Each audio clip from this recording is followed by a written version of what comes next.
நான் வந்து ஒரு போராளி. சினிமாவை ஒரு மீடியமாக நான் எடுத்துக்கிட்டேன், அவ்வளோதான். நான் வந்து அப்படி தான் நான் படம் போடுவேன். நான் வந்து பணம் சம்பாதிக்கிறதுக்காக வந்த டைரக்டர் நான் கிடையாது. எனக்கு முதல்ல இந்தியாவில் 1 கோடி ரூபாய் சம்பளம் வாங்கின டைரக்டர் நான் தான், இந்தியாவில், நாட் தமிழ்நாடு. இப்போ ரஜினி சார், கமல் சார், அஜித், விஜய் படத்துக்கு ஆடுற மாதிரி பசங்க டான்ஸ் ஆடுறாங்க. அவங்களுக்கு அது வந்து அந்த நான் வந்து ஆட்டமாக தேரோட்டமாக தான் ரசிப்பாங்கன்னு நினச்சேன். ஆனால் பாசமல்ல பாண்டியருக்கே வந்து உங்களுக்கு வந்து அது கிளாப்ஸு. திருவிழாவுக்கு வர மாதிரி அவங்க வந்து ஒரு குடும்பங்கள் வர்றது இருக்கு இல்லையா. இப்போ மற்ற படங்களுக்கு இப்போ வந்து அந்த யூத் வராங்க.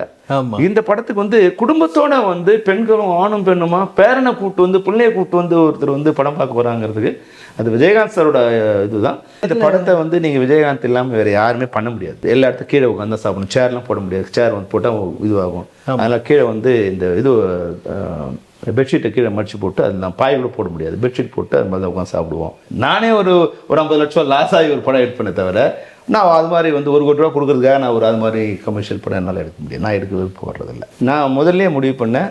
அதுக்கு முன்னாடி எனக்கு முன்னாடி வந்த டைரக்டர்ஸ்லாம் வந்து என்னென்னா பெரிய படம் பண்ண டைரக்டர்ஸு அவங்க திடீர்னு காணாம போயிடுவாங்க.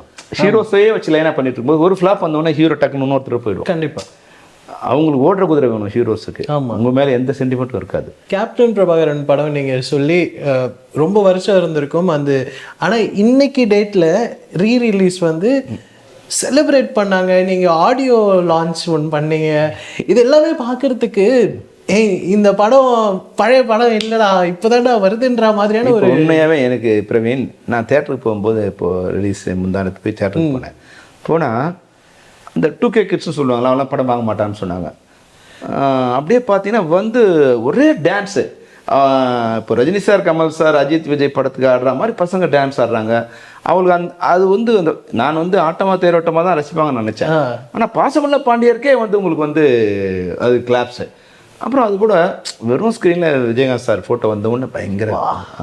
அப்போது அது வந்து விஜயகாந்த் சார் மேலே இருக்க அளவற்ற அன்பும் நன்றி கடனும் ஜனங்களோட அது வந்து. அதுவும் இப்போ என்னென்னா 2-3 விஷயம் என்னை வந்து ரொம்ப வந்து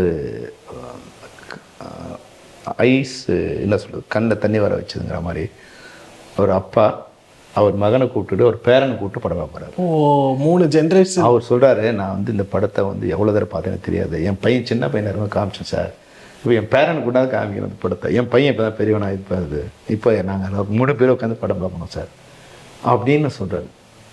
நீங்கள் திருச்சியில் ஒரு நண்பர் வந்து தேட்டரை ரெப்பனுக்கு ஃபோன் பண்ணார். தம்பி என்ன பாருது என்னென்னா 9 குடும்பத்துலேருந்து 7 டிக்கெட்டு வந்து ஒரே இது இருக்கணும். ஓகே, 7 பேர் ஒரு குடும்பத்தில் 9 குடும்பம் சேர்ந்து இந்த டிக்கெட்டு இது பண்ணிக்கிறாங்க.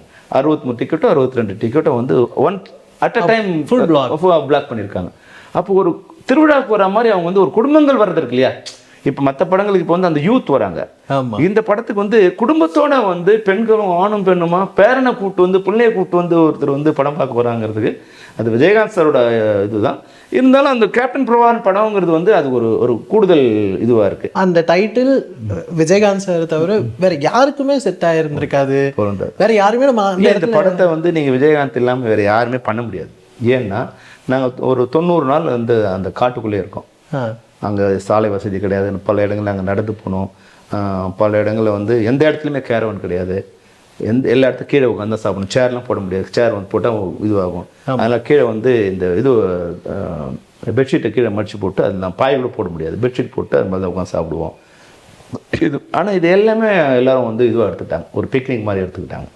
அதனால் எங்களுக்கு வந்து ஒரு அதனால இந்த பணம் போட்டு வேற ஒருத்தர் வந்து அப்போ பணம் பண்ண முடிஞ்சிருமா இல்லையா என்னால் சொல்ல முடியாது. செல்வமணிக்கு இருக்கக்கூடிய துணிச்சலும் தைரியமும் அது எங்கேருந்து வந்தது?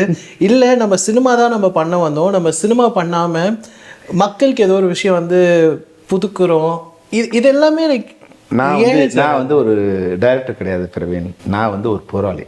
சினிமாவை ஒரு மீடியமாக நான் எடுத்துக்கிட்டேன், அவ்வளோதான். நான் வந்து அப்படி தான் நான் படம் பண்ணுவேன். நான் வந்து பணம் சம்பாதிக்கிறதுக்காக வந்த டைரக்டர் நான் கிடையாது. ஓகே, எனக்கு வந்து ஒரு பாலிசி இருக்குது, அந்த பாலிசியை சொல்லணும்.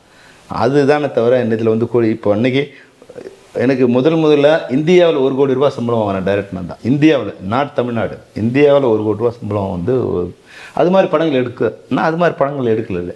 நானே ஒரு 50 லட்சம் லாஸ் ஆகி ஒரு படம் எடிட் பண்ண தவிர நான் அது மாதிரி வந்து 1 கோடி ரூபா கொடுக்குறதுக்காக நான் ஒரு அது மாதிரி கமர்ஷியல் படம் என்னால் எடுக்க முடியும். நான் எடுக்க விருப்பம் வர்றதில்லை. நான் பெருமைக்காக சொல்லலை, என் கேரக்டர் அது. இது எங்களுக்கான ஒரு கர்வம் சார். ஆக்சுவலி நம்மளுடைய தமிழ் இண்டஸ்ட்ரியில் ஒரு டைரக்டர் எந்த ஒரு விஷயத்துக்காகவும் காம்ப்ரமைஸ்ன்ற வார்த்தைக்கே கிடையாது. நான் ஒரு முடிவு எடுத்துட்டேன், நான் அதை பண்ணிடுறேன்.